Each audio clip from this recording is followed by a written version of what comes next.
Так, бисмилля. Ассалаумалейкум, достар, қалайсыздар, жақсылар ма? Амансыздар ма? Бүгін нәсіп етсе соңғы сабақ. Сонымен тәмамдаймыз, иншалла. Окей, anyways дейді ғой.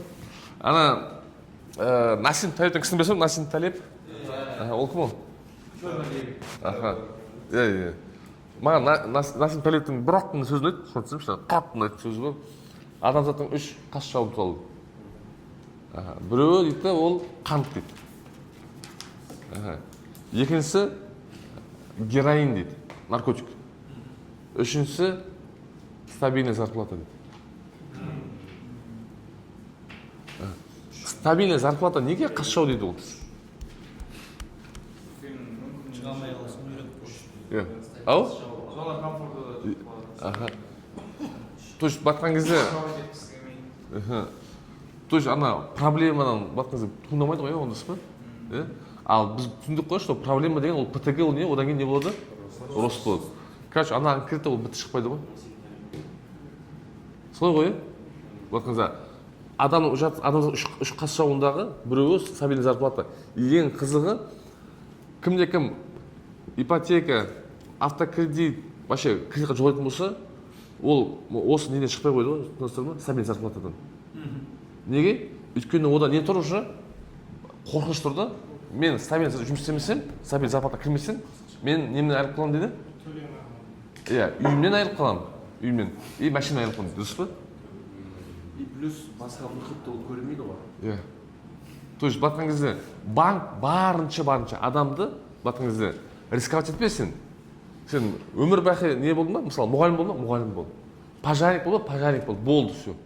Өмір бақи. И ол бір рет саған сатты ма? Мысалы, ипотеканы келесі ретте ол саған автокредит сатады, телефон сатады деген сияқты. Болды, өмір бақи сені байлауға тырысады. И сен байтқан кезде 20-30 жылын кімдерді қай жерде ұмытып қалдым бір. Бір жерде жүріп айтады да, бір группа адамдар былай ойлайды екен да, любой тауарды алатын кезде қымбат нәрсені қанша бұған мен өмірім кетеді дейді, өмірім. Мысалы, допустим, Lexus 600, қанша тұрады ол? 60-70 миллион тұрады, дұрыс па? Ол санайды, мен қазір текущий табысымен, будущий осынша, бұл маған төлеп тастауға общий 5 жыл кетуі мүмкін дейді. Ол дейді, стоит ли дейді, мен пахать етіп 5 жыл дейді, менің продуктивный өмірім дейді, осы машинеге дейді. Ол 5 жыл жақсы ғой, ол 5 жыл бер жағын, дұрыс па? Бірге ол 10-15 жыл кетіп қалуы мүмкін. И ең қызық дейді, тауардың дейді құндылық пайда болды дейді, сен өміріңмен уақытын байланыстырсаң дейді. Мысалы, біреулер телефон алады да, 1 жылға рассрочка алады. О, мысалы да. Біреулер, енді үйде мен түсінемін үйде, дұрыс па? Но үйде бөлек нәрселер бар ғой, үйде бөлек нәрселер. Телефон, машина, не бар тағы да, басқа нәрселер ше. Соны бар ғой, өзіңіздің бар ғой, табысыңыздың бар ғой, санасаңыз, қанша уақыт кетеді сізге, ай. Сол жерде оның құны пайда болады да. Үйде неге түсінемін дейсіз? Енді батқан кезде қазақ, Еуропада, Америкада мына нәрсе бар. И оны Қазақстанға кіргізгісі келді, мысалы Марғұланның өзі кіргізгісі келді, и көп мен бизнесмендермен сөйлестім. Мен кім бар ғой? Ағамыз аты не? Үйсі қотқан. Мерхат ағам да, кім? Мерхан аға. Соларды, олар кісі өте бай кісілер. Бәрі соны кіргізгісі келді, соны Қазақстанға шы. Шетелдің несі ғой, концепциясы ғой. Шетелде қазір мындай, сенде жеке үй болмай қойсын дейді ғой. Квартирада тұра бер дейді. Зачем саған дейді ол үй дейді. И менің ойымша бұл қазақ менталитетіне кірмейді никак. Сен өлгенде сен балаға бірсе қалу керексің ғой сен. Ау? Атта бірден қалу керек.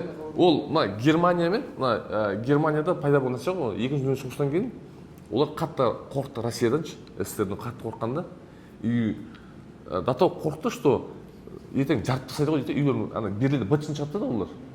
Бытшын шығардан кейін жеке меншік керек емес деп ойлайды олар. Лучше аренда дейді.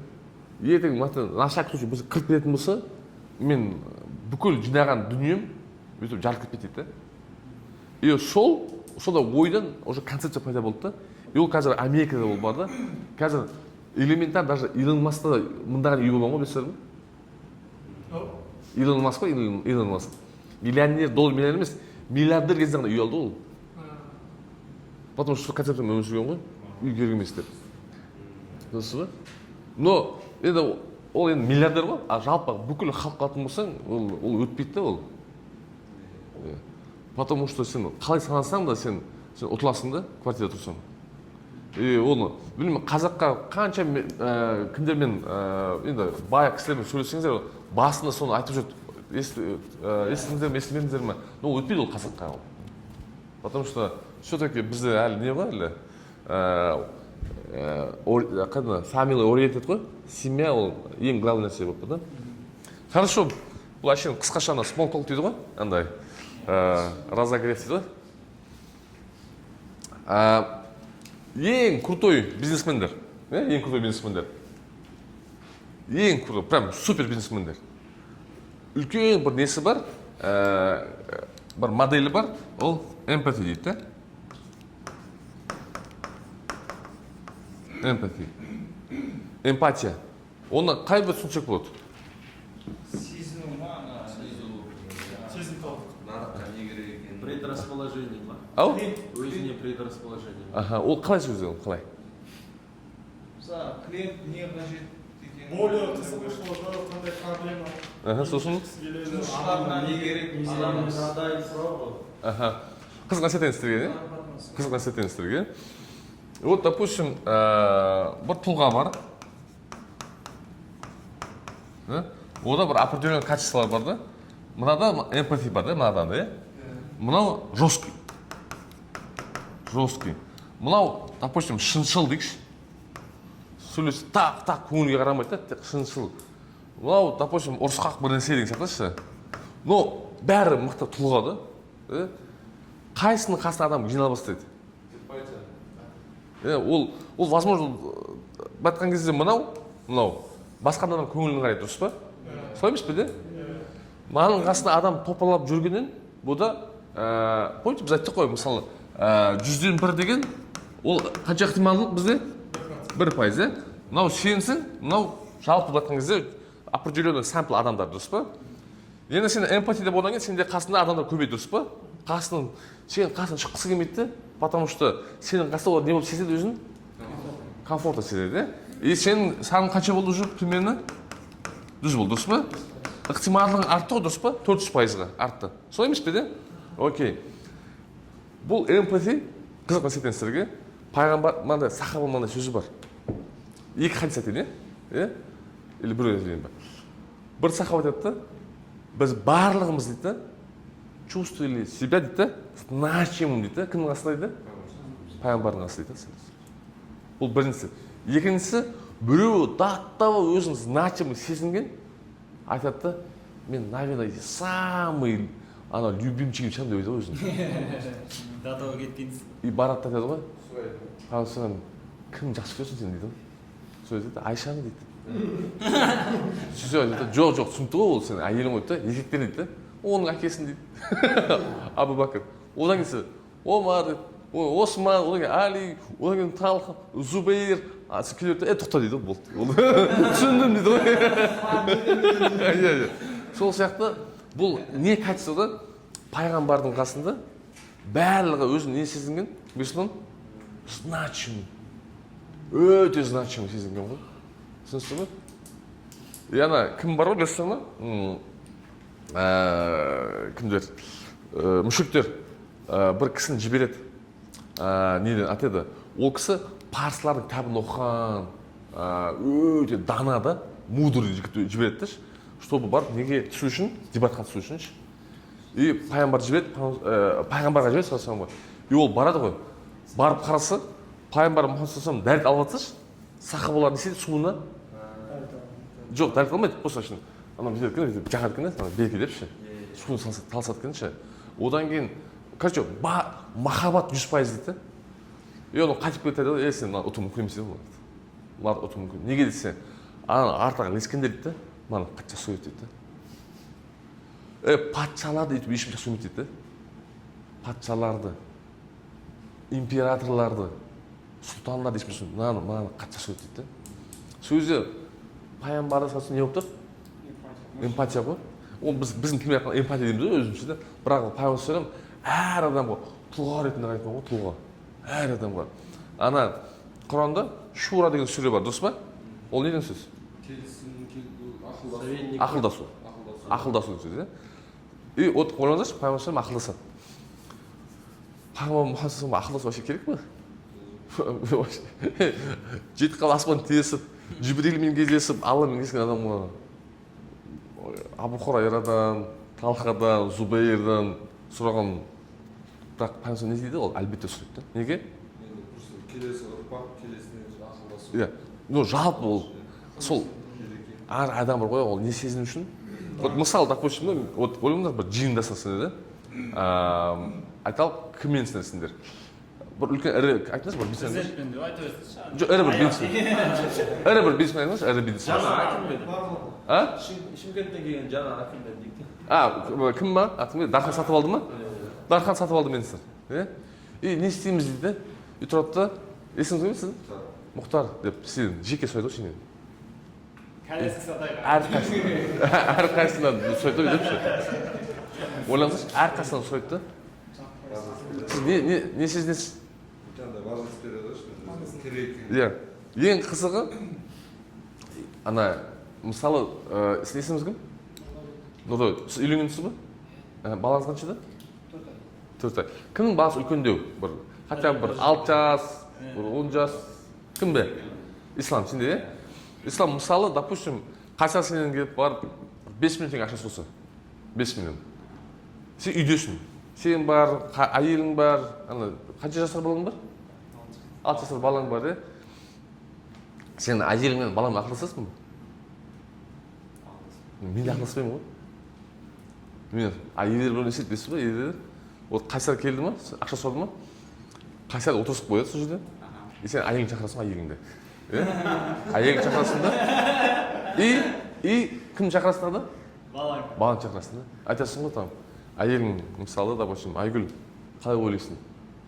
Айгүл. Сосын балаңнан сұрайсың ғой. Балаң шөлдір-бүлдір бірсе айту мүмкін да? Бірақ ол не істейді ол? Ол не сезінеді? Менің әкем дейді. Менің әкем. Ал досына ақша бермей тұрып, бар бірінші менің ақылдасады дейді ғой. Өзін қалай сезеді ұжан ол? 6-тағы болмаса 60-тағы шалу сезеді өзін. Ойлаңыздаршы. Соны ерлер кімнен алып отыр сөзде байтқан кезде? Ол пайғамбардың сүннеті де ол. Ақылдасушы. Біз көп жағдай біздің жағдай бар, кешт бар. Үлкендер сөйлесіп отыр. Үлкендер сөйлесіп отыр дейміз ғой. Басымды қатырма. Сөйтіп айтасыз ба не тәкеті? Басыларын ескенде айтады. Сол сияқты. Бірақ мен қатынмен ақылдасам шыны керек. Қатын өзің қатын деген бар еді. Сонымен ең қызық нәрсе қараңыздар достар, мысалы сөзге ауызға ол айту оңай да, бірақ бұл реально бұл тәкаппарлық алып тастау керексің сен. 100% тәкаппарлық алып тастау. Мысалы бізде көп жағдайда мерила дейді, мерила деген ана сығыш бар ғой, өлшем, байлық қой. Бай болса, мынау ақылды деп ойлаймыз да содан. Бай емес болатын болса, уже айтамыз, бұл байқұс, өзі аман жүрсінші деп, өз білім өзіне деген сияқты. Жоқ. Именно эмпатия деген не бұл? Ол именно в том, что бұл сенде тәкаппарлық жоқ та сенде. Сенде андай жасанды эмпатия емес те. Жасанды эмпатия ол нашар көрініп тұрады ол, дұрыс па? Көрініп тұрады ол. Бұл жерде реально осыған қандай жұмыс жасау да? Психологтардың эмпатиясы сияқты. Ол қалай сөзде? Сенде бүгін проблема бар сияқты. Жасанды эмпатия болған ғой. Жоқ, бұл жерде реально да, кәдімгі ең басы бұл жерде банағы бұның продукты не болды да? Әр адам, сіздің партнеріңіз, сіздің жұмысшыларыңыз, сіздің кастомер, сіздің клиенттеріңіз, бәрі не сезіну керек? Значим сезіну керек. Ана лампаца не дейді постоянно? Наши любимые клиенты. Наши любимые клиенты дейді постоянно. Оған уже Гарвард 2 жыл миына құйып тастаған ғой, Гарвардта оқыды ол. Миына құйып тастаған ғой сол. Гарвардта ментальный модель өтеді ғой, ментальный модель. Құйып тастаған ғой? Не өтеді? Ментальный модели. Гарвардта, Гарвард MBA-да ең, бизнесмендердің оқитын несі, пәні negotiation, переговоры. Финансы емес, финанс оқиды олар. бірақ ең маңызды negotiation, переговоры. Өйткені переговор тек қана сен кіммен, сен жұмысшымен де переговоры болады. Сен әйеліңмен де переговоры болады. Балаңмен де переговоры болады. И кәсіпкермен переговор болады. И кастомермен де переговор болады. Дұрыс па? Бұл бәрі переговор ғой, алыс-беріс қой. Дұрыс па? Солай емес пе де? Сол сияқты енді айтқан кезде ламтазы деген қандай нәрсе жетіп тұр, дұрыс па? И одан бар ғой, жасаны сезінбейді де, ол реально байғысы келеді. Қалай? Клиенттерге барынша жағдай жасау арқылы. Наши любимые клиенты, әңгімесін бәрі. Иә, по сути жасау, сол ғой сол. Ол байғысы келеді, қалай? Клиенттеріне мән беру арқылы. Енді бұл жерде мәселе тек қана қайсар клиентте ғана емес қой. Жалпы ғой. Эмпатия да? Жалпы. Енді сен бұны сен бастадың, бұл бір жылда сразу болды деген сөз емес. В целом бұл сенде әдет болатын болса, сенде 2-3 жыл, 4 жылдың ішінде адамдар бар, саған балға жапса да, құрт неші, шыбын сияқтышы, сол сияқты саған адамдар өзі жасау істеді ғой уже. Өздері саған звондап, қайдасың, сенімен кездесіп келіп, сенен даже ақша болмаса да. Неге? Өйткені ол өзін мына заманда, не ғой, полный не ғой, деді, devaluation ғой, құнсыздатты ғой бәрін. Мысалы, допустим, Мұхтарды, мысалы, машине жоқ па? Так, Сингапурға бармады ма ол? Так, өйтпеді ме? Ол құнсыз да, обществен алдыш. Ал бірақ, Бешсұлтан оған даттау не беріп салады, деді, важность беріп бастаған. Ол соны іздейді де ол. Сосы ба? Адам, ол по-любому өз, адамға не керек? Определенный витамин керек, әр жаста. И ең главный нәрсе бұл өмірінде recognition. Recognition деген сөз? Признание ғой. Вообще, ер адамдар не іздейді? Признание іздейді ғой. Футболға, боксқа барып отыр, Forbes-та адамдар бар, не іздейді отыр? Бәрі признание іздейді отыр. Оларға уже ақша керек те емес. Forbes-та адамдар шы. Пирамида басталды. Иә, олар просто признание керек, recognition керек те. А оны 500 жүзінде беріп қою мүмкін да, мысалы шы. Просто эмпатиясы арқылы шы. И сен өзін-өзі 500-ға жапсасың да. А потом жайымдеп, мүмкін жаршылаген уже бірге бизнес бастайсыздар да. А рука моет. Дұрыс па? Бірге. Сол сияқты эмпатия деген өте үлкен нәрсе, который не біздікер оны қолданбаймыз да біз. Біздің миымызда определенный маркетинг, определенный финансы, знание там бухучета и финансов осы бітті мен алып жатып ойлаймыз да біз ше. Әрине әуелі алла ғой. Бірақ ағылшын дейді ғой, сатыл дейді. Сатыл деген өте майда нәрседе, бірақ өте ключевой нәрседе біз жіберіп қоямыз да. Мысалы, неде? Англияда Waitrose, Англияда қызық нәрседен сіздерге. Англия деген конкретно не қылады дейді, неге бөлінген ұлттық қой? Бай, орта атап, кедей мемлекет қой. Өйткені қараңыз, мысалы бізде біз айтыз ғой, Магнумға да барасың, Смолға да барасың, солай емес пе де? Англияда супер байлар Marks & Spencerға барады. Marks & Spencer деген сет магазин. Қымбат. Байлар қаққа барады? Marks & Spencerға барады. Чуть кішкене жағдай төмендеу, но әлі байлар сосын Waitroseға барады, Waitrose. Орта тап Sainsbury, Tesco деген аздаға барады. Төменгі тап Aldi, Lidl дегенге барады. Әр магазиннің өз несі бар? Аудиториясы бар да, сегменттер бар да, әр тапқарлы. Бағасы это космос. Marks & Spencer менен Aldi мен Lidl картошканың бағасы 10 есе болуы мүмкін. Бізде онда жоқ та бізде. Бір тауар сата ма или аналар бір табиғи үйлер сата? Иә, әрқайсысы әртүрлі да. Табиғи бар деп жатыр да. Аты Marks & Spencer да. Түсінесіздер ме? И банағы сол Marks & Spencer деген Waitrose деген бар да, Waitrose. Қызығы Waitrose'ның іші әдемі керемет. И Waitrose мынандай нәрсе. Waitrose көп ақша неге жұмсамайды. Адвертайзментқа, рекламаға көп ақша жұмсамайды. Олар бүйтеді. Тех персоналдан басқасының бәріне доля беріп тастайды. Айтпедім оны сіздерге? 0,001% беріп тастайды. Мынау деген бар ғой, это ничто ғой, бұл 1% емес қой бұл, дұрыс па? 0,1 емес та бұл. Любой жұмысшыға. Ол кассир болуы мүмкін, ол бухгалтер болуы мүмкін, түсінесіздер ба? Барлық жұмысшыға. Енді қараңыз, оған олар не берді оған? Доля берді. Аха, не берді сосын оған? Мотивация. важность берді. Ана адам ұрылса өзін жұмыс болып сезінбейді. Не болып сезінеді? Партнер сезінеді. Акционер болып сезінеді ғой. Ұрлық жоқ қой жерде. Сіздер білесіздер, Magnum Smolder'да ұрлық деген өте үлкен. Қандай? Ұрлық. Складта ұрлық өте үлкен. Бізде Қазақстан проблемасы. Любой 5%-ға дейін норма ғой. ұрлық өте үлкен. Біріншіден, екіншіден, сосын андай немқұрайлы қарағандықтан ана сроктар бар ғой, сасып кету, бұзылып кету деген өте үлкен. Немқұрайлы қарағанданшы. Енді мыналар Асланда не істейді олар сотрудниктардың үстіне ілжеді ғой енді бұзылып кеткен Магнумда. Ұрлық ол кастомерлардан ба или сотрудниктардың? сотрудниктардан. Кәдімгі складтан ұрлау деген нәрселер бар ма? Қатты бар да. Енді ұрлықты, по-моему, Магнумда касса егер дұрыс болмаса, соңында сол жұмысшылар, охранниктер бәрі бөліп төлейді. Билеті по-любому болады. Ценник ауыспаса да сода ақшаны не төлейді ғой Сол жерде жұмысшылар мен жұмыс жасаған. А мотивация керісінше істеп Керісінше ужас, иә? По-любому сен жауаптысың да. Енді мына қараңыздар, Waitrose да, мысалы да, қараңыз, то, что Magnum жасады, и Waitrose да, Waitrose. Англияда миллиардный компания. Осында доля береді, ол өте аз, айлығынан бөлек, енді анада адамда важность бар. Ол ұрламайды, ол сындырмайды. Ең главный, кассадағы адам клиентке қалай сөйлейді?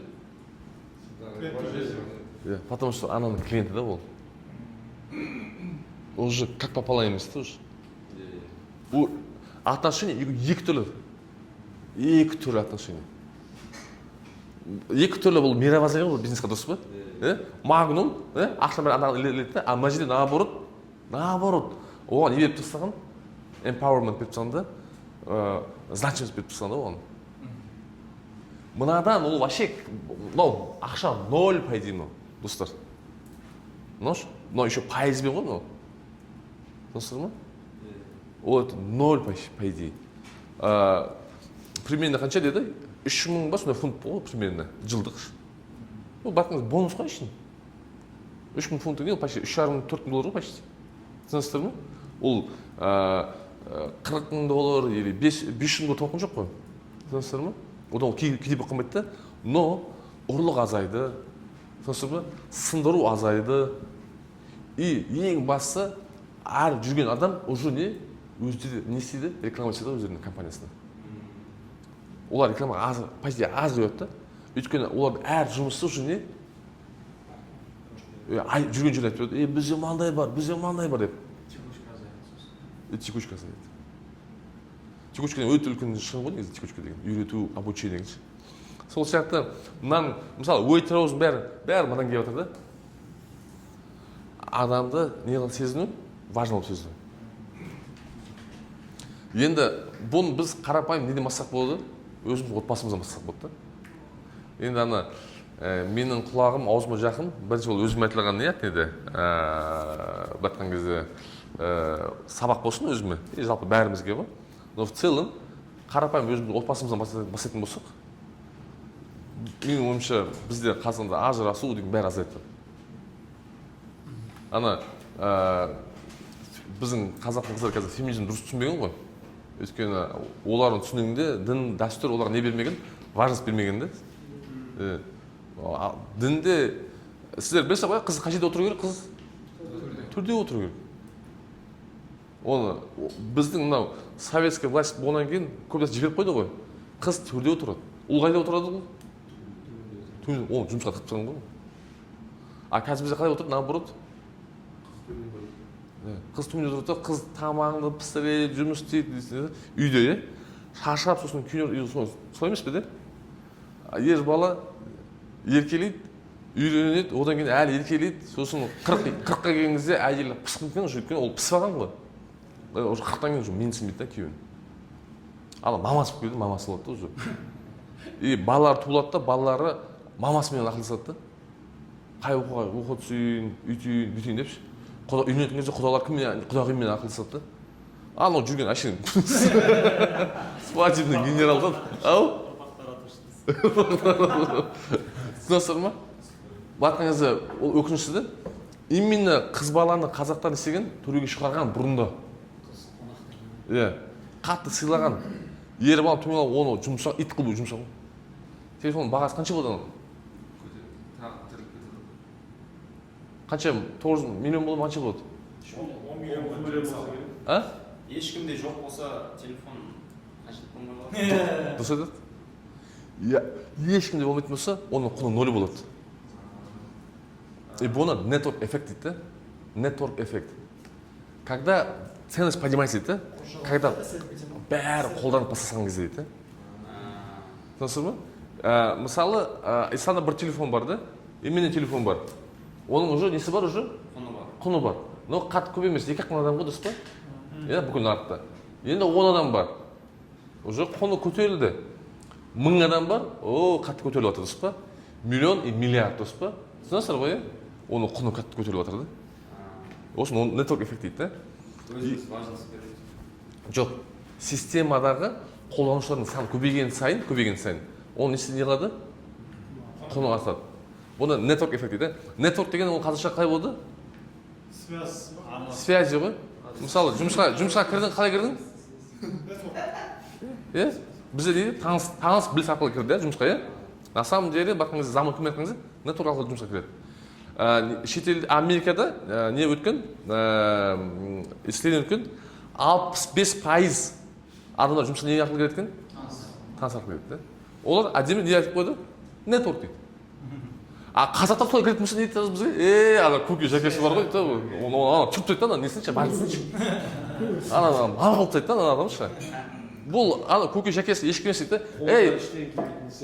Америкада официально 65% не арқылы кіреді? Network кіреді. Просто олар әдемі дейді, network дейді. Бізге айтады не дейді? Көке жәке таныс біліс дейді. Түсінесіз, бұл Директор ғой. сол шақта енді ең қызық нәрсе айтайын сіздерге. Сол бар network эффектен шығатын нәрсе, network деген бәрі әңгімесі ол не болып тұр? Сол эмпатия, бір көп адамдармен араласу дұрыс па? Орта ғой дұрыс па? Сен ортамен араласа алмайсың, егер сенде эмпатия болмаса дұрыс па? Сен көп адаммен араласың, сенде не пайда болды? Network пайда болды, дұрыс па? Солай емес пе де? И сенде ықтималың артады. Қазір бұл әңгіме шығып жатыр қазір. Адамның құны дейді, құны немен өлшенеді дейді? Телефондағы контакттағы санымен байланысты дейді. Иә. Менде мысалы телефонда мысалы Қайсар бар, иә? Бір шақты бір 20-30 адам болуы мүмкін, дұрыс па? Иә. Ал Қайсар сенде қанша телефон адам болуы мүмкін сенде? 1000 адам ба, қанша қазір? Мысалы, 2000 адам бар точно. 2 адам бар, дұрыс па? С точки зрения бақың бизнесі оценки бойынша Қайсардың құны менікінен жоғары да. Элементарно ол мысалы қазір Жеңіс аға ма, атың кім еді, кеше келген адам. Соған хабарлассың, оның стоимости қанша қазір? 50 миллиард теңге ма қанша мысалы айтайықшы. 50 миллиард теңге, дұрыс па? Ең қарас, ол арқылы кімге шыға аласың сен? Кімге шыға аласың сен? Түсінесіздер ме? И қазір ең айтады, сен самый главный дейді, банк аккаунттағы ақша емес дейді, счеттағы ақша емес дейді, сенің телефон номерлары дейді ғой. Сенің құның. Керісінше тазалау. Тазалау. Қазір некісі жатады. Алға құныңызды сұрап едім дейді. Сол сияқты, бұл жерде енді просто номер тұру емес қой енді, дұрыс қой. Бұл жерде связьда болды, нетворкта болды, дұрыс па? Нетворкта араласу, аралас, біліс болуды. И осы құн береді. Ана кім, Сергей Мавроди білесің бе? Сергей Мавроди. Ол кім ол? Бұрғаны пирамиданың тұрған жерде. Иә, МММ деген. Әлемде пирамиданың несі бойынша, по количеству абоненттық бойынша топ 3-те отыр ғой ол кісі, әлем бойынша. 20-30 миллион алдаған. Мавроди, қараңдар, мошенник деген ол жаман не, бірақ ол өте ақылды адам ғой, дұрыс па? Сол Мавроди не дейді Мавроди айтады? Анда бір знаменитый сөзі бар, как бизнес работает, түсіндіреді ол ше. Менде ұлым бар дейді. Мен ұлым айтамын, мына қызға үйленесің айтамын дейді. Қызым айтады, ұлым айтады, мен бұл үйленбеймін дейді. Не айттым дейді мен оған? Бұл Билл Гейтстің қызы деп айттым дейді. Сөзде ол не деп айтты? Бұл үйленемін деп. Сосын мен барым дейді, Билл Гейтсқа барып айттым дейді, қызымды неме бер дейді, аты балама берсе, сөйтсе Билл Гейтс жоқ деп айтты дейді, мен балам семейный банктың басы деген ғой. Сөйтсе, все дейді. И ол барады, семейный банкқа барады да, мен балам жұмыс қалсашы дейді, жұмыс қалсашы дейді, жоқ дейсі, ол кімнің менің күйеу баласы дейді, Билл Гейтстің күйеу баласы дейді, оны алады да. И түсінесіз бе, не болды? Замкнутый круг. Анау жұмысқа тұрды, үйленді, түсінесіз бе? И ешкімді алдаған жоқ сияқты. Анау дәлелдеш алды, сұрамай деген. жоқ енді ол мысалға ше енді түсінесіз ғой кеше ғана бір жаста ау жоқ есіңіз кім сіздің алмат дұрыс айтасыз ғой енді бірақ жалпы алған кезде осылай бизнес істейді да өйстіп мен мысалы допустим айтамын да біз сырымбек тауға не жасағанбыз да мысалы мобильный план жасағанбыз да сырымбек таумен мен лично ары кетсе 2 рет ақ кездестім әл фарабиде отырды ғой олар неде есентайда сол кезде бір бардық ол кезде бір 20 минут қана сөйлескен шығармыз 20 минут па соны сөйлестік одан кейін ол неге шақырды ташкентте офистер бар ғой соған шақырды ана қасындағы інісі ме ағасы ма біреу бар ғой нұр ма сол тағы біреу бар үш не екен ғой шейхолдер екен ғой үш не учредитель сол и там сол кездестік енді мен мысалы допустим бір жерге барып айтамын да мен сырымбекпен мен бір үлкен профессормын деп айтамын да по факту солай түсінесіз ба бірақ ол кісі мені танымайды ғой ол уже маған не береді маған есік ашып береді жүрсіз тура бағанағы сияқты ана билл гейтстің ана қызын берді ана жұмысқа тұрды деген сияқты түсінесіз ба по факту келген кезде ана сырымбек мені танымайды да екі ақ кездескенмін иә жасап бердік ол просто айтты все танысты болды все маған табыстады да болды мен кете берейін дейді да болды менің уровеньда жұмыс емес еді түсінесіз ба но мен қалай айтамын мен анаумен сөйтіп айтпаймын мен кіммен немен айтамын сырымбекпен істегенмін дедім по факту мен екі рет кездестім и соның компаниясын жасадым мобильный приложение түсінесіз ба но солай бизнес жүреді да и допустим қатты бай адам шірет тұратын болса айтамын мен сырымбекке жасадым десе анау сразу басылады да сразу и сразу не істейді уже мені уже өзіне деңгейіне түседі да сразу сол сияқты реально да бұл атнеді нетворк деген сұмдық та бұл тем более мына заманда нетворктың несі қасиеті деген ана Starbucks айтып бердім сен айтқан жоқ ма Starbucks'та өтірік бар мен сізге айттым ғой любой бизнесменнің несі бар дедім историясы бар дедім ол ешкім айтпайды иә фильтр Starbucks'тың несі говард шульцтың кітабы бар оны оқысаңыздар ол айтады ойбай мен 2-ақ қана кофейня сатып алдым дейді да 2 кофейня болған дейді да оны 0 болған дейді да олар соны сатып алдым көтердім дейді да бірақ жақын арада не шықты интервью шықты интервьюда ана кісі интервьюға айтып отыр да и ол айтады иә мен неде Сиэтл ме Сан Франциско ма не кофейнялар көрдім дейді да и мен ана кісі хозяинына бардым дейді да Starbucks'ның и он оценил компанию $308 миллион. Так, енді фильтр қоссаңыздар, значит, ол қандай компания уже? Уже үлкен компания ғой. 80-ші жылдары $308 миллион деген, ол қазіргі $50 миллион ғой. $308 миллион деген. Түсінесіздер ме? Ол екі кофейня емес, ол екі точка емес ол. Сет қой ол уже. Еще ол барады, сөйлеседі. Сөйтсе ол хозяин не дейді, оны айтады. Мен саған 60 күн беремін дейді, осы ақшаны тапқанға дейді ғой. Не тап дейді? Мен ақшаны тапқанға 60 күн беремін дейді. 60 күн мен не қыламын дейді, саған ешкім шатқызбаймын дейді, саған мүмкіндік беремін ақша тапқанға дейді. Демек бұл уже қандай адам тұр уже? Говард? Қандай адам тұр? Ол уже үлкен адам тұр. Кім $60 миллион қазір ақшамен, е? Бизнесмен бір балаға айтады ма, сен 60 күн беремін деп айта алады ма? Сол үшін сен уже не совпадение дұрыс па? Бұл айтады 60 күн сөйтіп жүрсем дейді, менің партнерім дейді, партнерім анаған уже барған дейді, анаған. Бұл енді бұл уже реально, ана кісіге барады. Starbucks'қа айтады, давай, сен маған сат дейді ғой. И үлкен баға айтады. И ана кісі бұған звондайды ғой. Сен маған партнерім келіп тұр дейді ғой. И сенде уақыт аз дейді. Либо сен ақшаны табасың, либо мен анаған беремін дейді. И бұл барады әкесі кімге барады? Билл Гейтстің әкесіне барады. Билл Гейтстің әкесі, Билл Гейтс өзі әлі 100 миллиард или даже $1 миллиард жоқ, но уже бай болып кетті да. Әкесіне барады. И әкесі екеуі неге барады? Анаға барады. Айтады, мен ақша дейді ғой. Бұл жерде екі нәрсе де, фильтр в том, что в чем? Бұл уже байлармен араласу да уже. Ана кітапта жазған нәрсенің бәрі көбісі өтірік достар. Ойбай, мен бомж болдым, үйттім, бүттім деген бар ғой. Бұл байлармен араласу жоқ, просто айтпайды да оны, түсінесіз ба? Бірақ уже неде айтып қойып жатыр, уже неде интервьюда уже айтып қойып жатыр да, уже жұмыстан шығып, уже бәрін тапсырды ғой бәрін. айтып жатыр. И Билл Гейтс старшымен дос болған. Билл Гейтс әкесімен дос болған. Түсінесіздер ме?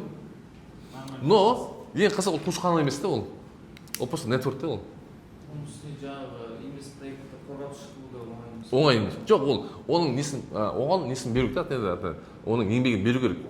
Ол проект тапты, оны қорғады. Ол нетворк арқылы ана адам доказать етті. 20 миллион қайтаруға болады. Бірақ ең бастысы бұл жерде бұл ана нетворк қолданды, нетворк. Соның әкесін шықты да бұл. Әкесіне убедить еткізіп, сонымен алып барды, сүйреп алып барды оны. Енді қазіргі нені білесіздер еді, Starbucks'ты білесіздер енді. Ары қарата ол уже не? Ана Жан-Жак Руссо деген кісі бар, білесіздер ме? Неде? Францияда болған. Ол кім болған? Жоқ. Әлемді аралап жүрген саяхатшы. Жоқ, Жак Руссо айтасыз сіздер? Жан-Жак Руссо. Жан-Жак Руссо дейсіз. Короче, бізде Ыбырай Алтынсарин ғой. Оларда Жан-Жак Руссо ғой оларда, француздарда. Бізде Абай болды. Ау? Ағартушы, сондай дана адам ғой. Сол айтады да, Жан-Жак Руссо айтады, Жан-Жак Руссо. Францияда, ол кісі айтты, оны 1701 жылы айтқан да. Францию дейді, воспринимать дейді, самый передовой страну дейді, әлі ең дамыған дейді, экономический, наука бойынша дейді. Но дейді, егер елдің басында тұрған 300 адамды алып тастасаң дейді, алып тастасаң. Эта страна дейді, пьяниц и проституток дейді ғой.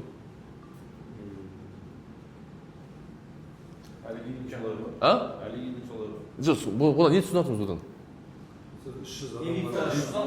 300 адам ғой. 300 адамды алып тастасаң дейді, эта страна кім дейді? Пьяниц и проституток. Бүкіл Еуропада ана жеңіл жүрістің бәрі Парижде болған ғой. Бүкіл Еуропаның андай зина жасау үшін Парижге баратын болған. Жоқ, сол заманда. Сол сияқты бұл 300 адам қараңыз да, енді қараңыз. Сіз сол бұл енді условно 300 адам дұрыс па? 300. Условно, е? Мүмкін орта 500 болуы мүмкін, дұрыс па? Мүмкін 1000 шақты болуы мүмкін, дұрыс па? Но өте аз адам не істеп жатыр? Бүкіл Франция не істеп жатыр? Көтеріп жатыр, дұрыс па? Сол сияқты Қазақстан да солай да. Сол сияқты Россия да солай да. Аз ғана адамды, аз ғана адам. И бұл жерде ең басты сіздің нетворкіңіз соған шықса, бұл айтқан кезде уже сізде не ашылады? 300 адам ресурс ашылады ғой, 300 адам ресурс. Енді бұған енді атеді, ойбай, қазір бүйтіп ниетпенен емес енді, өзіңізді дамытып, банандай эмпатия жасайтын болсаң, менің ойымша әлбетте адам, любой адам кіре алу мүмкіндігі бар да. Но сен сол бана 300 адамға кірдің десең, 300 адамға. Ол 300 адам, сіз мен түсінбей қалмаңыз. Сол 300 адам бірі болу емес. 300 адамға нетворкқа шығу. Доступқа. Вот мысалы, элементарно бана жеңістаған шақырыңыздар ма? Мен ойлаймын мысалда, егер қасында 1000 адам бір болатын болса, 1000 адам бірі, 1000 адам қасында жүргізіп жатса, сол 1000-шы адам мүмкін жеңістаған болуы мүмкін да. Мүмкін 700-ші адам емес шығар енді. Но 1000-шы адам уже не бана жеңістаған. Енді осындай деңгейде адам сіздер келіп жатыр ма? Сіздер дұрыс ниетпен осы кісіні қолдану керек қой сіздерге. Дұрыс ниетпен. Анау пайданы сығу мақсат емес, эмпатия арқылы бір-біріңе пайда келу. Түсінесіздер ғой? И вот сол нетворкпен осыған шықса, достар, колоссальный ана неде? Неге байлар өзінің балаларын Гарвардпен Оксфордта оқытады? Нетворк қой.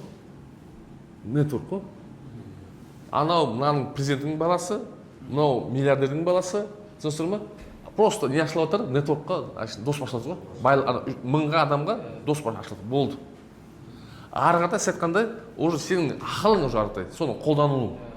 Бар болып төбелесу емес. Шегіп кету емес. Шегіп кету, қуып кету емес те. Әпсе қанша адам сөйтіп қуып отыр? Солай емес пе де? Қанша адам сөйтіп қуып отыр? Ана енді элементарно мысалы Рахат Алиевтің өзі. Білесіз ғой Рахат Алиев те? Нұрбанктың бастан не істегенін білесіздер ғой сіздер? Почкасы. ак па кислота құйып тастаған кислотасын бәрін. То есть бүкіл ДНК-сын бәрін күйіп тастау үшін. То есть до того уже ақша власть үшін бар ғой, уже адам аямай кетті да. Алла сақтасын енді. Ну, сұмдық та енді. Сол сияқты мына Жан-Жак Руссоның сөзін түсінетін болсақ, Қазақстан деген ол на самом деле 20 миллион адам емес та ол. Қазақстан деген ол 1000 адам ғой. 1000 қана адам, достар. Ойлаңыздаршы. Иә. Қазақстан енді тағдыр шешіліп қойған ғой. Бірақ Қазақстан жүргізіп қойған дейікші, иә? Қазақстан ретінде көрсетіп қойған ол 1000 қана адам ғой. Егер былай дұрыстап ойлайтын болсақ, обязательно біреу арқылы барса уже доступ бар да.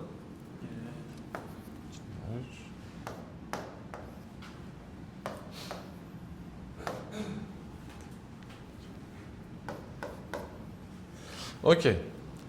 Мынау уақыт. Хорошо, мынау уақыт. Мынау адам саны дейікші. Саны. Хорошо. Представим, что ислам діні бар ғой. Ол дін ғой, дұрыс па? Мұхаммед пайғамбар саллаллаху алейхи ва саллям оның ішінде бүкіл ислам дінінің бір бөлігі, дұрыс па? Солай емес пе де? Солай ғой, өйткені ислам дінінің кіммен келді бірінші? Кіммен келді? Адаммен алейхиссалам. Адаммен келді, шиис, нұх солар келді, дұрыс па? Ол жерде тек Мұхаммед пайғамбар емес қой, дұрыс па? Бүкіл пайғамбар. Мұхаммед пайғамбар ең соңғы пайғамбар, осы діннің бір бөлігі, дұрыс па? Енді с точки бизнес ретінде қарайтын болсақ, Мұхаммед пайғамбар саллаллаху алейхи ва саллям project менеджер, дұрыс па? Project менеджер. Иә, с точки бизнес ретінде қарасақ, дұрыс па? Ертең маған салып, ойбай, ана YouTube қосылып мынау пайғамбарды Жәннатты сатып отыр екен деп. Жоба деп па? С точки зрения бизнеса, дұрыс па? Ол не болып тұр? Project менеджер, дұрыс па? Аллах тағала оған не беріп тұр? Проект беріп тұр, оны сан алып батыр, дұрыс па? Хорошо. Енді любой проекттің менеджерға не беріледі? KPI береді, дұрыс па? KPI деген не болды бізде? Эффективность, дұрыс па? Енді сол тұрғыдан қандай эффективность немен өлшенеді? Қанша адам дінге кірді, дұрыс па? Солай емес пе де сан, иә? Мынау уақыт. Пайғамбар қанша жыл пайғамбар болды? 23 жыл болды, дұрыс па? Окей? Мынау пайғамбар эффективность. Солай емес пе де? Хорошо. Бірінші жылы қанша адам ислам қабылдады? Ау? Екінші жылы? Короче, алғашқы 8 жыл бар ғой, 100-ге 75 адам қабылдаған ғой. Сонда 100-ге жетпейді, 50-60 адам соны қабылдаған. Сол жай. Одан кейін қатты көтеріліп. Көбі сол уақытта болды ғой. Ау? Қиыншылықтың көбі сол уақытта болды екені заман. Иә. Мына 20, 21, 22, 23 жылдары жылына ғой 20, 30, 40, 20 адам қалайтын болған ғой. Өкіметтермен өкіметтің осы. Иә. Ойлаңыздаршы. То есть 23 жылдары жылына 20 мың адам қабылдап қалатын ғой, мысалы. Иә. Бұны не дейді? Exponential growth дейді. Экспоненциальный рост дейді. Экспоненциальный рост дейді, да?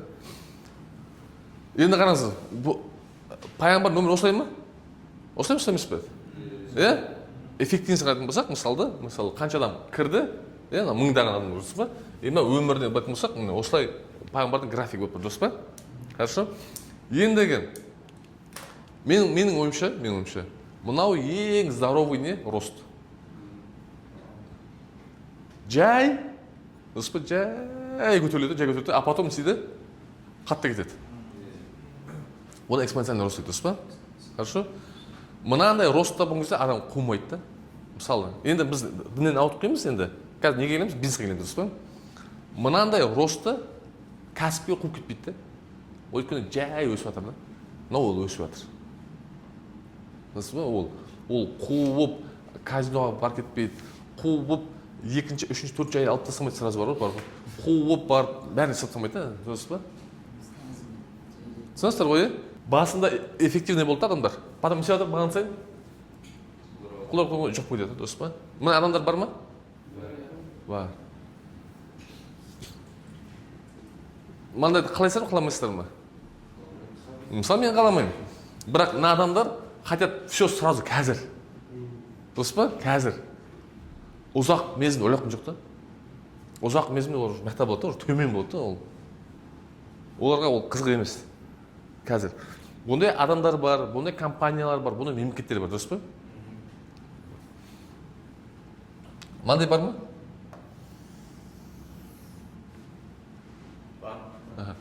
Қатты көтеріледі, тез көтеріледі. Мына жерде қуат та қатты. Сосын істейді? Құлайды. Бар ма? Осындай? Любой адам туысқандардан көрсеңіздер болды. Мүмкін өздеріңіз әке-шешелеріңіз болды ма, көршілеріңіз болды ма, любой үшеуінің біреуі бар, дұрыс па? Немесе наоборот, мынандай бар. Бар ма мынандай?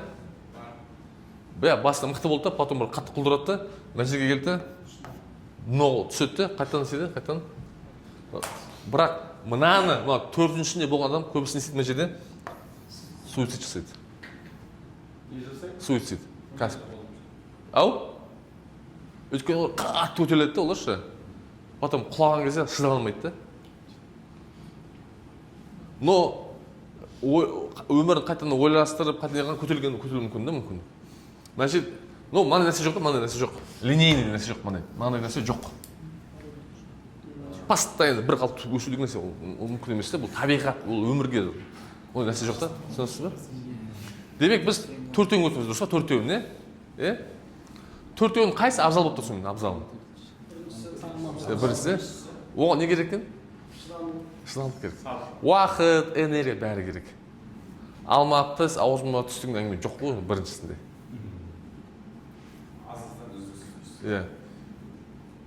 И былай қарайтын болсаң, если банағы Аллах тағаланы как заказчик ретінде қарайтын болсақ, қайтадан түсінбей қалмасын.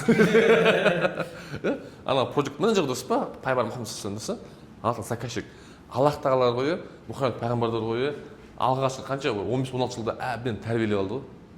Қиындықпенші. Адам аз дінге кірді. Әр адам кірген кезде қуанған ғой, білесіз ғой? Әр адам басында. Аллах тағала өзі пайғамбарды не істеді? Тәрбиелеп алды да. Түсінесіздер ғой? Өйткені ана сұмдық қиын болған ғой, сұмдық қиын болған. Ендігі мәселе қараңыздар да, мен айтайын дегенім. Сіздердің қазір жастарыңыз 30-ның плюс ар жақ бер жақ, дұрыс па? Хорошо. 24-те, машалла. Енді қараңыздар да, сіздерге мысалы бірінші модель ұстанатын болсаңыздар, пайғамбар саллаллаху алейхи вассалам, дұрыс па? Адамның кейінгі өмірі мықты болып те. Дұрыс па? Кейінгі. Осыған көбісі шыдай алады ма? Потому что сіздер не қалайсыздар? Қазір қалайсыздар да?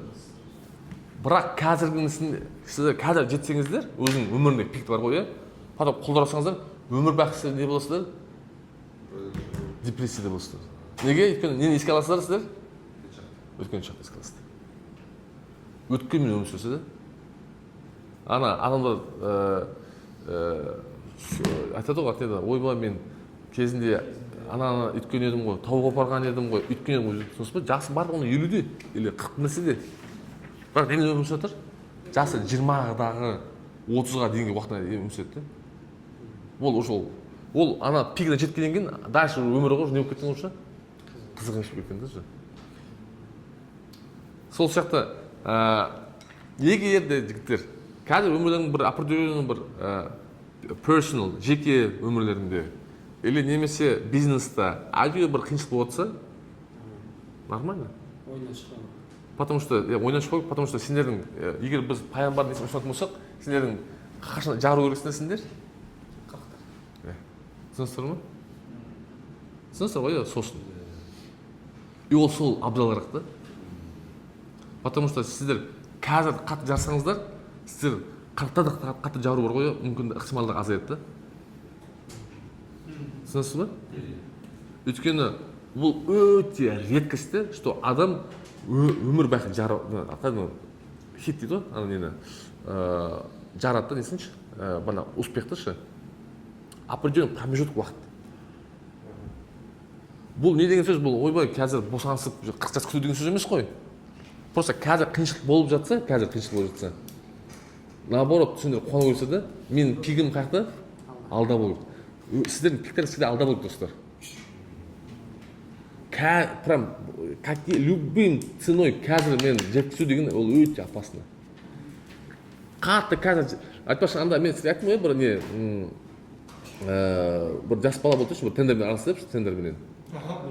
Иә, кеше ма осы тойда келесің бе? Сонымен әшімбай иә. Сен болдың ба? Иә, батқан кезде уже не дейді еді, андай неде емес еді недені, бұрынғыдай эффективность емес те. Ол кезде олар қатты не ұрып атты. Қатты тендер, білмеймін, мыңдаған адам оқытатын бірісі болды ол кезде. Түсінесіздер ме? Уже ол пикте емес те, түсінесіз бе? Ол уже пикте емес. Ол уже ана өтіп кетті де, ана уже жете алмай жатыр. А оны мен кезінде айтқам, қатты өсуге бар ғой, ол опасно да. Өйткені мына нәрсе бар. Румидің сөзі бар, Румидің. Рвется там, где тонко дейді. Сосын ба, адам йықыла алмай қалады оны, көтере алмай қалады. Сосын мына нәрсе бар. Системаның ең әлсіз жері бар. Оны не дейді? Оны не дейді? Оны bottleneck дейді. Алсам бола ма? Мына баклажканың, достар, мына шынының ең әлсіз жері не? Узкая горлышко, bottleneck дейді. Мынаны сіздер қазір не ретінде қарамаңыздар. Ыдыс ретінде қарамаңыздар. Система ретінде қараңыздар, система.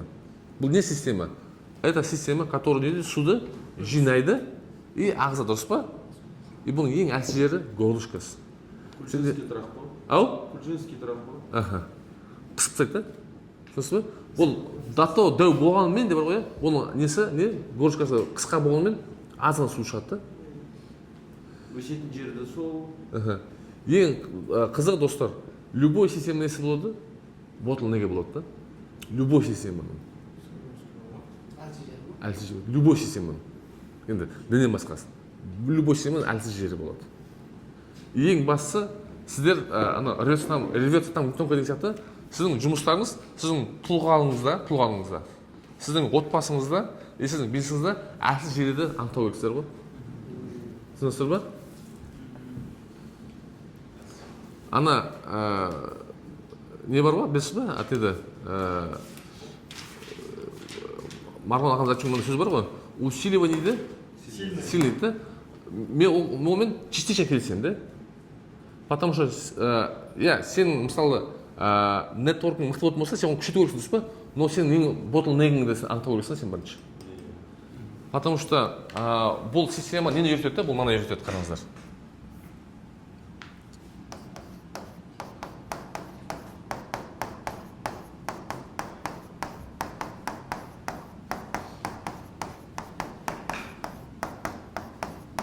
Қанша болды мынау көбейтсек бір-біріне? Миллиард триллион болды. Сосын қанша болды? Окей. Мынау bottleneck қой. Түсіндіңдер ғой, бұл де? Мынау бітті ғой мынау. Бір минусын бәрі жоқ. Бәрі. Ол бесі не мүмкін? Көп жағдайда кәсіпкердің әйелі болуы мүмкін, бесіз ба? Әйелі? Иә, ажырасып кетеді. Үйленбегенді қойсың. Ажырасып кетеді көп біздің кәсіпкерлер. Біздің емес, бүкіл әлем бойынша ғой. 30-40-ға дейін мықты тұрып жатады да, қатты байғызын істейді, сосын ажырап бытшып отырады да. Элементарно Wildberries не болды? Wildberries. Покачу не болды? Бірмен айырылысы дұрыс па? Соттасы не дұрыс па? Аны байқұс әйелісі қалды, енесі қалды, баласы қалды, дұрыс па? Солай емес пе де? Сіз солардың историясын білесіздер ме? Кім? Айшын мұғалім болған, ағылшын тілі болған болған, е? Күйеуінің несі рөлі жоғары. Күйеуі білесіз ба? Wildberries'қа дейін $1 миллионер болған күйеуі. $1 миллионер болған. Просто әйелі бос отырмас деп әйелі не ашып берген? Бизнес ашып берген ғой. Ақша құя берген, әйелі сен 99-95% әйелі жазып берген ғой. Күйеуі Владислав қой, Бакальчук, ВБ ғой, Владислав Бакальчук, ВБ. Түсінесіз ба? Негізі Wildberries қой, бірақ ВБ ғой ол, Владислав Бакальчук. Ол не, соған дейін $1 миллионер болған. Достар. Түсінесіздер ме? Өзінің күйеуінің несі ғой, басында сөйтіп позицияны үйретіп ана айырым Иә. соны өзі теңдеп алып Иә, теңдеп алып қалды. енді соны Иә. Иә. Сол атын деген иә. Енді анау почти 0 болып тұр, дұрыс па? Солай емес пе де? Енді қалай болса да ойлаңыздаршы, это мысалы заң бойынша 99% алып алды да одан. Әйелсіз алып Система қалды. құрылғаннан кейін Иә. бәрі Әйелсіз алып қалды, баласыз алып қалды. Еще ана атыс болған кезде ингуштар келіп тартылып білесіздер ғой, иә? Ингуштар келген. Қырылған, атысқан, патысқан. Одан 20 жыл соққан бизнесі кетіп қалды да.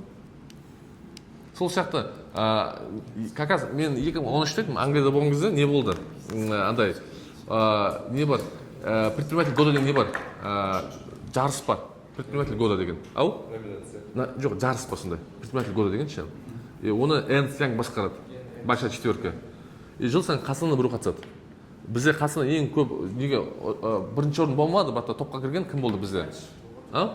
Тәтшім ана Байтас бар ғой, анау ресторанның иесі бар ғой. Асқар Байтас деп. Асқар Байтас сол кірген, топқа кірген. Енді 2013-те бір жігіт ұтты, түрік. Ол Чобани деген йогурт сет, йогурт. Чобани деген Америкада. Қызығы, ол короче Турциядан, короче Америкаға әшейін жұмыс істеп барады ғой.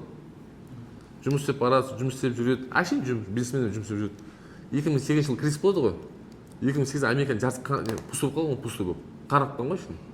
Бізде ондай сезеді, потому что біз 2008-де бізде мұнай басы ұшып тұрды ғой бізде. Бізге бәрібір болған ғой, на самом деле бізде. Иә. Мұнай бағасы бізде 130 күн болып тұрған. Ұшып тұрған вообще. Бәрібір болған ғой бізде. И ал Американың жарысы қағанап отыр сол кезде. Сол кезде кім банағы жігіт, атын ұмытып тұрмын, түрік жігіт, оқысаңдар болады соны. Газет оқып жатса, не көреді, объявление көреді ғой. Короче, бір молочный ферма бар ғой, Нью-Йорктың қасында банкрот болды да, банкрот. И өте төмен баға сатады ғой. Анау айтады, машинаның құнымен дейді, баға бір дейді. 200 000 $300 дейді, примерно. Нью-Йорктың сыртында бір ауыл ғой. И анау барады, юрист жалдайды, барып сатады ғой соны барып. Молочный ферма. И ол айтады, мен жүргенімде дейді, постоянно йогурт жейді, йогурт. Ешқайсы ұнамайды дейді, Америкада. Ұнамайды дейді. И ол барады да, Турциядан нені шақырады ғой? Ауылдағы специалист шақырады ғой. И алады Чобани деген йогурт сет. Йогурт сетті. И алады бірінші партияна келеді, Манхэттенға келеді де. И магазинға келіп қойды ғой деп. Қойды да. Мен қойсам бола ма дейді. Сатылса ғана ақша берсін дейді. Қойып кетеді и отырады. Бір апта күтемін дейді, бір апта. И күтемін дейді. Ойлаймын дейді қазір. Хотя бы бір 10%, 20% сатылса дейді, қазір бұзып кетті, алып кетсем болады деп. Сөйтсем маған бір не звонить етіп баратқан кейін. Мысалы 1000 штук алса, ана общий Манхэттендағы 100 000-ға заказ берген ғой, короче. 10x сразу. Ана бүкіл туысқан жақын дейді, сатып. Ұрады ғой, короче. И ана короче, бір ай, 2 айдың ішінде Нью-Йоркта жаулайды олар, Чобанименші. Түріктер өздері, бірақ йогурттың рецепті не, греческий. Греческий йогурт деп қояды. Чобани деген. И потом алды бұл Восточный берег дейді. Нью-Йорк, Филадельфия, сон Майами. Соның бәрін басады олар үшін. Басып кеткен кезде Данон бар ғой, Данон. Болған шалы оларға. Данон айтады, давай. 3 миллион ба 4 миллион сат дейді ғой бизнесінде. 3-4 миллион доллар. Уже миллиондан әңгіме отыр уже. И бұл айтады, жоқ сатпаймын дейді. Егер 30 миллион бар, ірі бір сумма айтады. Ірі сумма айтады. Конечно, бір 30 миллион шығар Данон. Бұл Данон отказ береді ғой. Данон айтады, отказ бердің ба дейді. Онда мен сені қазір көмем дейді ғой. Мен де бұны жасаймын дейді. И бұл қорқады. Бір күнде қарасам дейді. Я дұрыс 30 миллион доллар, 30-40 миллион доллар екен ғой. Бір күні дейді, кімде Данон дейді, йогурт сатады дейді, греческий. И менде дейді, сол кезде 3 миллион доллардай неге маркетингқа ақша болған дейді. Маркетингқа жұмсай деп қалды дейді. Өйткені Данонмен жарысқа дайын тұрды ғой бұл Данонмен. Данон не қанша миллиард бизнес қой, миллиард. Бірінші ақшаны құймай тұрып бардым дейді, дәмін көріп дейді Данонның. Жел дейді, құсқым келді дейді ғой. Сол жігіттер құймай қойды дейді, бизнесқа, неге маркетингқа. Мына ұрыс қой дейді. И ау? Өйткені мына Данон несі продукт нашар дейді. И шынымен Данон гречка йогурт сата алмай қалады. Олар өзінің баяғы Данондар бар ғой, соны сатады да, химия бар ғой. Иә. И мыналар ұрады ғой Чобани. и болады да Эрнст Янг оларды 2013-те деймін шатас болсам предприниматель года болды әлем бойынша. Аз ғана сол жаққа 2008-де бастадым ба? 2013 5 жылдың ішінде әлемдегі уже мойындап болған компания тұр. 5 жылдың не болды? Айтыңызшы 5 жыл деген. Маған 5 жыл деген міне өтіп кетті жоқ менде. Аса қатты өзгерген жоқ менде өмірімде. Анау әлемнің ең көп уже 5 жыл ғой ойлаңыздаршы. Бірақ құлдырау не болды? Әйелмен ажырасып кетті. Әйелмен ажырасып, әйел жартыланып кетті, қырылып быт болып сонымен нетіп кетті. Ана компанияда уже долясы аз, өйткені уже ырым-жырым екен ғой. Өйткені определенный инвестор да болды по-любому. Тут әйелмен ажырасып, әйел алып кетіп жатыр, түсінесіз бе? Ырым-жырым. әйел таңдауда. Қой әйел ажырасқанына да байланысты ғой Америкада. Ол жа білмейді екен. Калифорнияда ажырассаң, ажырассаң более-менее. Енді сонымен айтайын деген bottleneck эффект деген нәрсе бар. Түсіндіңдер ғой, иә? Алматыға сен көшіңіз дедіңіз ба? Иә. Алматыға метроны қайтайын, әдемі Әл-Фарабиді қайтайын, Сайна, Макат бәрі қайтайын, егер сен банағы кішкентай ғана узкой улочкаң, Алтын Ордаға ана көше ғой, кішкентай ғана көшелер болып қалса, анау мозг бітеді ғой? Талып қалады, bottleneck эффект. Бітті ғой сонымен. Ана жерде бір авария болса бітті ғой, қалай шықты? Бітті деген сөз ғой, болды Алматы. Солай емес пе? Маринад болыңыз, маринад. Сол сияқты, достар, марқұм ағаны дұрыс айтады да, усиливай дейді, сильно дейді, но егер сен өзіңнің слабый стороны, рвется там, где тонко, маны қарамасаң, айлық қаласың ғой, Румин айту бойынша. Түсіндіңіздер ғой, ең қасты, бұл әр адамда әр түрлі болуы мүмкін, біреуде денсаулық болуы мүмкін. Сонда біреуде денсаулық болуы мүмкін. Сен бизнес ұрғылавасың, ана кім айтады ғой, атады, Олег Тиньков, білесіз ғой Олег Тиньковты? Кім ол Олег Тиньков? Тиньков банкінесі. Иә. Ол айтады, ұрып, бір күні не істейді, ракпен ұрады ғой. Сұрауға ең қымбат клиникаға барады, үйде ақшасын құйып, не қылады да, атады, қайтадан сау болады да. И Россия, Украинаға соғысқа кірген кезде, бұл не жазады деді, дұрыс емес қой деп жазады да. Соған дейін банкты оценивали 27 миллиардқа 30 миллиард долларға. Соған дейін. Анадан кейін уже не істеді, ана Путинға қарсы ол. Ашын Путинға қарсы деп жазбайды ол, айтады, соғыс дұрыс емес қой деп айтады да. Сразу айтады ол, болды, газ істейміз дейді сразу. Құн 1 миллиардқа түсіп кетеді, 1 миллиардқа. 1 миллиардқа түсіп кетеді. 700 мың доллар ма сонда өтіп кетті дейді? Жоқ, 700 миллион шығар.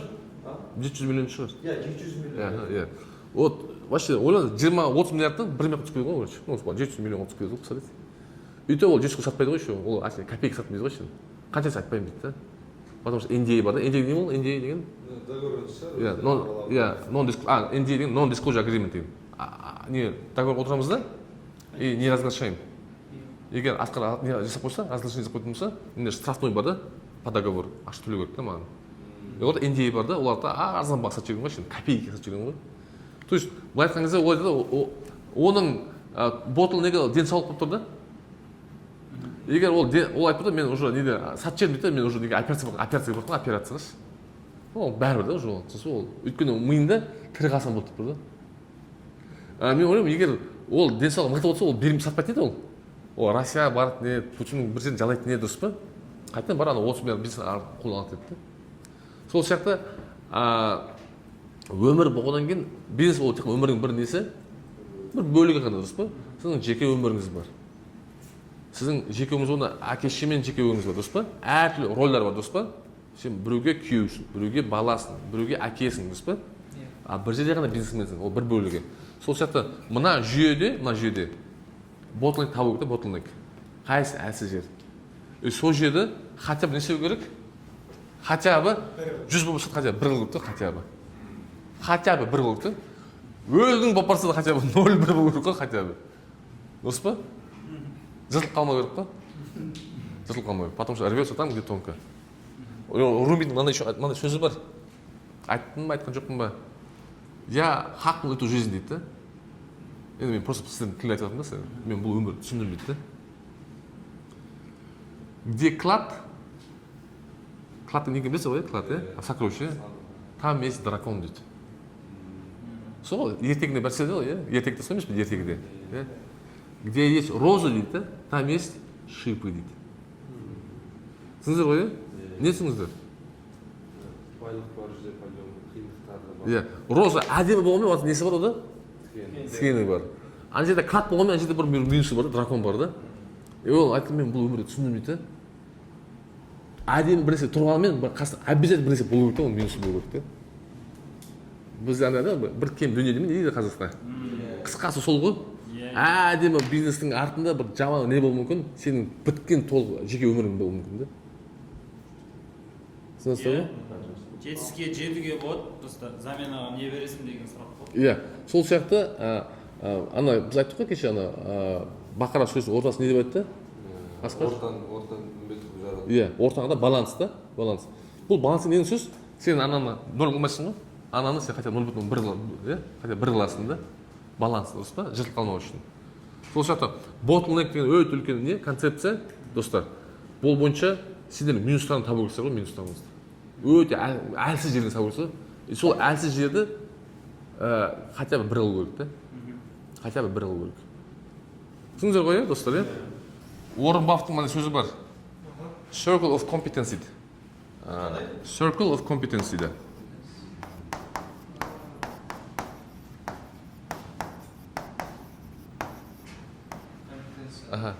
Иә. Олар айтады да, біз не үшін байлық дейді да. Бізде определенный не бар дейді. Осы компетенциямыз бар дейді. Компетенциямыз біз осы жерде біз профессионалмыз дейді. Сыртқа шықсақ біз неміз дейді? Алданып қаламыз дейді. Біз сол үшін де біз өзіміздің компетенциямызды естіп анықталдық дейді. Бұл өмірде дейді. И біз барынша сыртқа шықпаймыз дейді. Біз осының ішінде отырамыз дейді. Ол ненің сөз? Мысалы, біреулер бар да, допустим, ислам сен мебельмен жасайды, мебельмен, иә? Мен жүреді, уа, бір күні крипто кіреді, крипто, биткоин дейді, соны отырасың да, сосын. Потому что сенің компетенцияң не? Мебель, дұрыс па? Түсінесің ғой, иә? Анау крипто саған никак келмейді саған. Түсінесің ғой, иә? Может быть, наоборот, крипто, біреуді крипто болуы мүмкін да, крипто. Ол ата мебельға кіреді да, не в тему. Түсінесіз ба, анау волна хайптар сап қалған дейді, түсінесіз ба? Кімдер айтады, Уоррен Баффет айтады, үлкен бизнес волнаны сау емес дейді ол. Үлкен бизнес ол не бұл? Сен нені жақсы білесің дейді. Шөкіл, от соны сен ұрасың дейді, соны. Түсінесіз ба? Мысалы, ана, кімнің еді, Брюсидің сөз бар еді, қандай сөз бар, білесіз ғой? Мың рет істеген жақсы дейма, бір жаттығуды 1000 рет. Иә. Сен 1000 жаттығуды білгенше, бір жаттығуда бір удар, иә? Түсінесіздер ғой, осы circle of competence дейді. И реально да, доказали да. Мысалы, қараңыздар да, былай болып қалуы мүмкін да, біреу хайп ұстап қалды да, хайп. Иә? Бай болды да, одан кейін барып неудача, дұрыс па? Значит, неден сөз ол да? Ол просто хайп ұстап қалды. Дұрыс па? Баланс ұстап қалды. Солай ғой, иә? Біреу бар, Тинькофф сияқты біреу, Уоррен Баффет сияқты да, қанша бизнес болса бәріне успешно. Это уже не закономерность дейді. Сосын заңдылық. Мен, короче, 2012-де Англияда оқып жүрген кезде неге қатысатын? Субботный неге дағуа дейді. Saturday дағуа дейді. Короче, неге барасың да? Лондонға барасың, қалада жүрсің, Норвичте жүрсің да, қалада христиандарға барасың, батылға түсесің, дебатқа түсесің ғой, исламға түсіндіресің да, дағуа дейсің да. И, короче, мен айтамын да, как раз осыны келтіремін осыны, закономерность келтіремін, закономерность. Алды тиын. Жігіттер мынаған сұрақ қоймын сіздерге. Тиын аламын, тиын. Несі бар, алды бар, арты бар, дұрыс па? Аха, е? Мен лақтырамын да, постоянно алдымен түсе берсе. Ол не бұл? Қандай закономерность? Алдымен түссе. Что арты ауыр деген сөз. Медалің бар ғой, тиын бар, тиын, да? Асты ауыр болатын болса, ол всегда астымен түседі. Түсінесіздер ме? Бұл закономерность, бұл физика да. И мен айтамын да, 10 нәрсе келдім, исламыншы, 10-ы да дұрыс да, наукаменші. Айтамын да, это, қандай не ма, теді да, random ба, әлде закономерность па деймін да? Случайность па, әлде закономерность па? Қашады ғой. Математически это что уже? Доказывает, что это что? Закономерность. Это значит истина бұл? Истина, мысалы, тиынмен, истина в чем? Истина в том, что оно ауыр. Дұрыс па? Это истина ғой, дұрыс па? Дінді түсіндірем осы деп. Сол сияқты қараңыздар, кейбір бизнесмендер бар да, ұрдайды да, барлық теманы ұрды, бәрінде не, успешінде. закономерно емес қандай кәсіпкер ғой конкретно. Иә? Біреу бар, иә, 20 жасында 30 ұрды, дальше ол просто түспа, дұрыс па? Сол, мысалы, кім бар ол, білесіздер ме? Буча деген кісі бар, білесіздер, Болат Абилов деген. 90-да ұрды ол. 90-да ұрды. Сара Алпысының несі племяннигі ол. Назарбаев жамандап жүр ғой, Қазір Назарбаевтың балдызы ол. Бірақ 90-да ұрды, одан түсіп кетті, дұрыс па? Бірақ кезде закономерность жоқ та. Түсінесіздер ме? Сол сияқты ал Уоррен Баффеттарда закономерность неге? Ол айтады, біз мына шықпаймыз дейді. Бұл не деген сөз? Тупо не қалың сөз емес, атайды бір шекпеден шықпау деген сөз емес. Бұл дұрыс түсіну керек та. Сенің усилияң, основной ресурстарың неге кету керек? Сен білетін проекттерге кету керек, дұрыс па? Сен білетін нарықта. Бірақ рисковать етуге болады ғой, но 100% емес те. Ойбай, тупо мебельден, тупо клипқа кететін болсаң, ваннаны сен деп. Сен уже болды да. Получается, компетенциясы бар адамдармен кіру керек те, иә. Осыны дұрыс түсінің дұрыс, хорошо дұрыс, иә? Бол, бәтті. Сен қандай кәсіпсіңде? Қандай? Бол, мен тек осыған сөз емес ол. Бірақ сен қазір бұдан сразу неге секіретін болсаң, басқа нәрсеге, мысалы, алмаға еген деген сияқты ше. Қазір ол хит болып отыр ғой, кезде хит болды алма. Ойбай, сол еген деп секіретін болсаң, сен онда ірі бизнес құра алмайсың да. Потому что сен просто секіре бересің деп ше. Окей. И ең соңғы нәрсе болды. Хорошо, соны мен тамамдаймын. Так. Оқимын показано.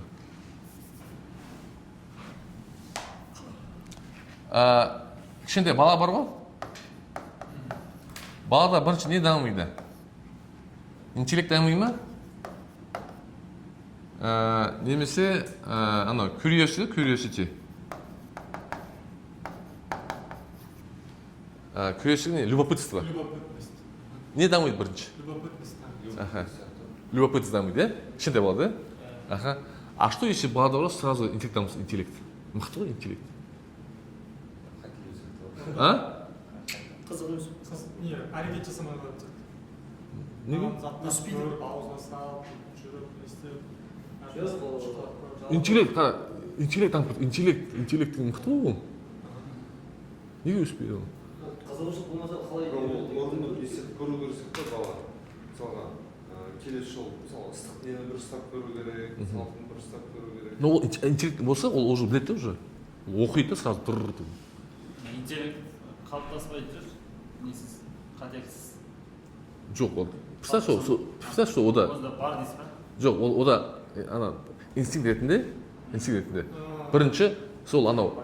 Білесіздер ме, сізде определенный уақытта біздер ғой уже не дедім, оқу деген қызығушылық пайда болады ғой, оқу, анау оқисың ғой.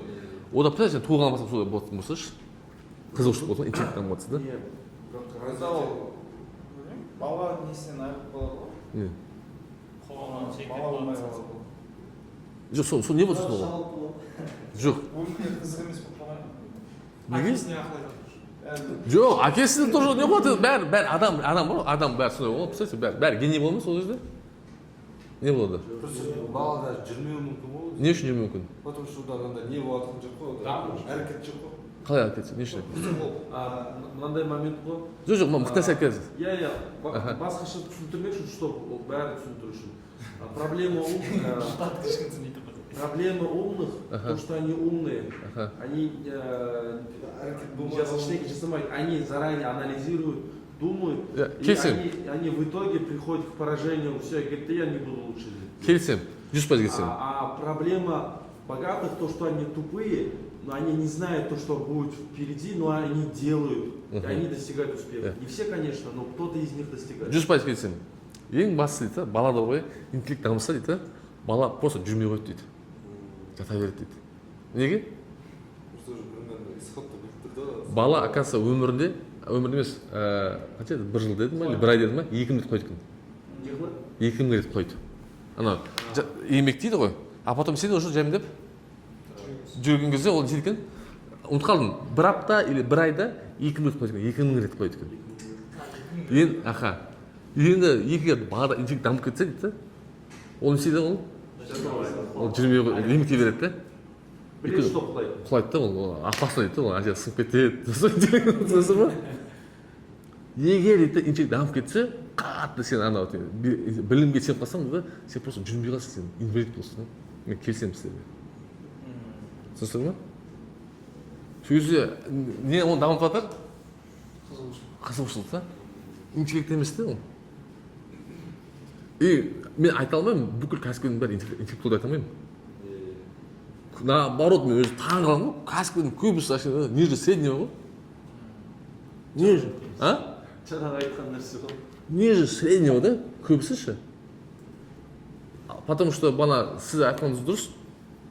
Мына интеллект тормозит етеді. Тормозит етеді. Бірақ интеллектісі болып, рисковать еден қорықпайтын болса, онда нормально. Ол вообще красавчик қой. Ол вообще красавчик қой. Просто бұл мысал неге баламен келтіріледі? Сен түсінесің де, потому что балаға ойы еңбектен кейін жүру бар ғой, ол қандай скачок? Квантовый скачок қой оған. Как будто ғой, бізге ұшу сияқты ғой. Солай емес пе де? Бізге қазір ұшу деген қалай көрінеді айтыңызшы? Миға сыйымсыз ғой, сыймайды дұрыс па?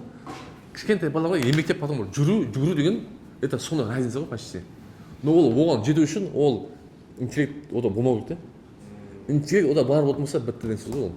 Ол просто будет анализировать несін? Рисктарды, риск. Мен құлап қалам, ана жерде сындырып алам, бүйтем деп түсінесіз ба? Көп ойланып кетеді. Лучше еңбектей берейін дейді. Сонымен жалпы достар барынша ментальный модельдерді бизнесқа қатысыларын сіздерге бөлісе тырыстым. Әрине тағы да бір разы бар, бірақ осымен 4 аптамен жетеді біз келіскенде, Қайсар. Танысқаныма қуаныштымын. Жұмыстарыңызға Алла берекесін берсін. Сосын бана мен ұмытып кеттім ғой, мен бана айттым ғой мынаны ше. Маған айтып жатырмын банана.